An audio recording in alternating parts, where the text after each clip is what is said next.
nongeye nguhaye ikaze wowe ukurikiye ibiganiro byagaragara gospel, ibiganiro bitandukanye bikugezaho amakuru ku iyobokamana, ubuzima ndetse n'ibindi. Ubuzima niwo mutungo dutunze iteka, fondasiyo y'ibyo wifuza kugeraho byose ishingiye ku buzima. None n'iki waburutisha? Ubuzima bw'intekerezo ndetse n'ibindi ni nk'isanga n'ingoyi mu kugira ngo budutegurire kuba n'abizera beza kandi bafite imico mbonera izatugeza mu buzima bw'iteka bw'ahazaza. Ndishimwe Josue Marpas.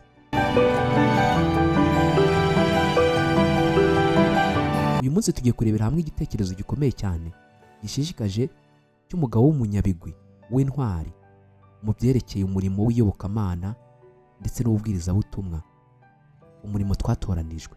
Niba utarakora subscribe kuri uyu murongo, nakubwira ngo uyikore kugira ngo dukomeze kurema umuryango mugari w'intekerezo nzima kandi zifasha isi. Muri Matayo igice cya 24 umurongo wa 14, nuko ubutumwa bwiza bw'ubwami buzigishwa mu isi yose ngo ubu buhamya bwo guhamiriza amahanga yose nibwo imperuka izahera ko iza. Turi mu gihe cyihuta cyane mu ikoranabuhanga, ubwenge bukorano artificial intelligence ndetse n'ibindi byiruka cyane. Ni ibintu bikomeye cyane biri kuzamura isi kandi bikayihindura ku rwego rukomeye cyane. Ese umurimo w'ivugabutumwa wo ugomba gusigara inyuma? Oya, ngiyi nzira mpamo yindi dushobora gukoresha kugira ngo tugere ku ntego. Reka tubane kuri uyu murongo. Ni inkuru ishishikaje cyane ku kinyamakuru cy'itorero ry'abahamya ba Yehova. Ni ifoto ifite ubusobanuro bwimbitse n'umwambi ugera ku ntego. Byari igisobanuro cyimbitse cy'umugabo ukomeye cyane.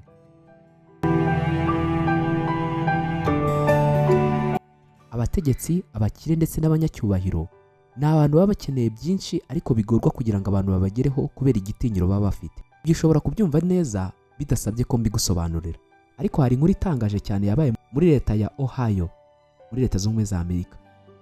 Reka bariyo dukurikira.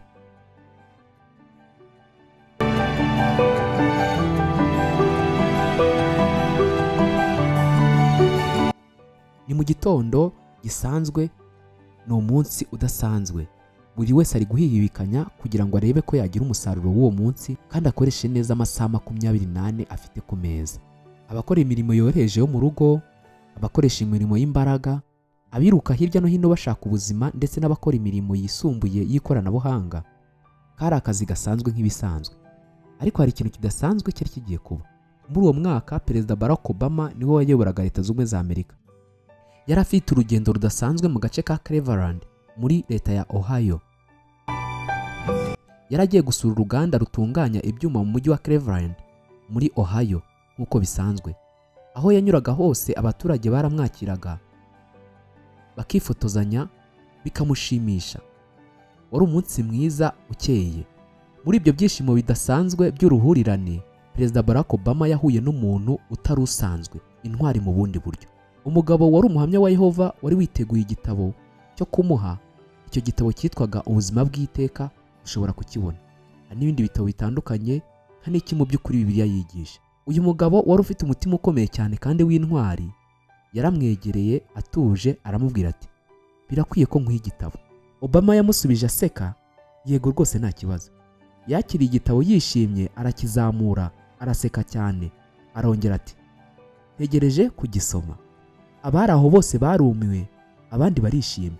Nubwo benshi batekerezaga ko perezida w'igihugu cy'igihangange yaba yakwakira igitabo cya Bibiliya gitangwa n'umuhamya wa Yehova cyangwa se umuntu wundi usanzwe, uwo munsi byarabaye. Umuhamya wari ufite ubutwari n'imbaraga yagaragaje gukora umurimo bidatezuka. Gusa Imana yakoreye muri Obama nawe araganduka maze yakira icyo gitabo. Ibi bisobanuye iki cyangwa se bivuze iki ku bakristo? Ibi bidufasha kwibuka ko nta n'umwe uri hejuru y'ubutumwa bwiza, niyo yaba ari perezida, umwami cyangwa umukire ukomeye cyane. Bose ni abantu bakeneye kumva iby'ubwami bw'Imana. Uyu musirikare wa Kristo w'umuhamya wa Yehova yakoze ibyo agomba gukora, ashyira imbere ubutumwa aho gutinya icyubahiro cy'abantu. Ni ubusobanuro bwimbitse kuri buri wese bw'uburyo ashobora gukoramo umurimo. Nubwo tutazi niba Perezida Obama yarasomye iki gitabo, gusa kuba yaragifashe n'umutima mwiza ndetse akagaragaza ibyishimo, bigaragaza ko hari abantu benshi bakeneye ijambo ry'Imana. Icyo bakeneye gusa ni uko rigera aho bari. Biragoye cyane, ariko uyu munsi ni w'ingenzi ushobora gufata uwo mwanzuro. Menya ko iyi nkuru ivugwa mu bitabo by'abahamya ba Yehova bitandukanye nk'uburyo bw'iyogezabutumwa.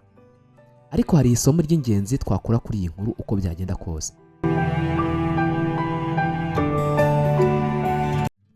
Muri Luka igice cya 21 umurongo wa 14 n'uwa 15 haranditse ngo, kandi ibyo muzavuga ntimuzabitekereze mbere y'igihe, kuko Imana, ubwo ni Yehova, izabaha amagambo n'ubwenge.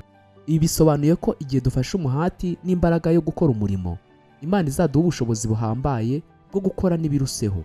Ahubwo igikorwa cyacu cy'uyu munsi, ndakora umurimo ryari, ndatangira ryari.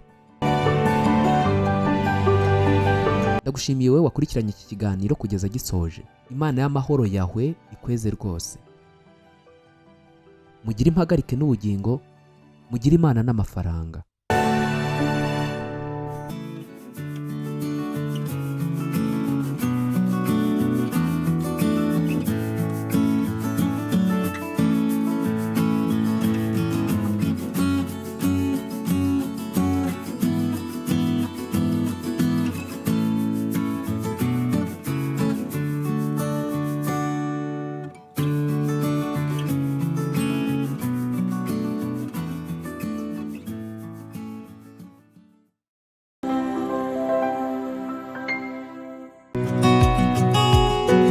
Ufite ubushobozi, urifuza kuba umusirimu usobanutse kandi usa neza? Ndabibona ngeze iwawe. Tunga ibikoresho byiza birimbisha iwawe, nk'intebe zo kwicaraho nziza kandi zitandukanye, tapi nziza, imisego myiza ikomeye kandi ya originale. Right, uri umusirimu. Boneza iwawe none, utunga ibi bikoresho byiza iwawe. None se ntubikeneye? Hamagara 078 167 167 2 cyangwa 079 45 11 66 0. Niba utuye heza, reka hase neza.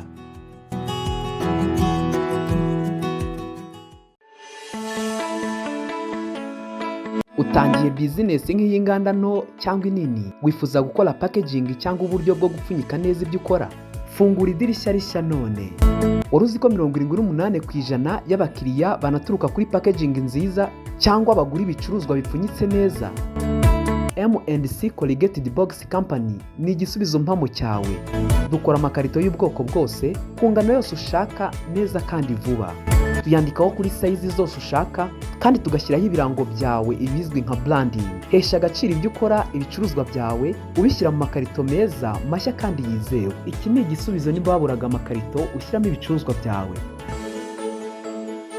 Dutanga n'izindi serivisi zitandukanye kandi tukanazigisha, zirimo kwandika ku myenda, imodoka, amatasi n'ibindi bikoresho byose mu buryo bwiza bwa kinyamwuga, kuvanga no gutera amarange n'ibindi bijyanye nabyo. Ikaze.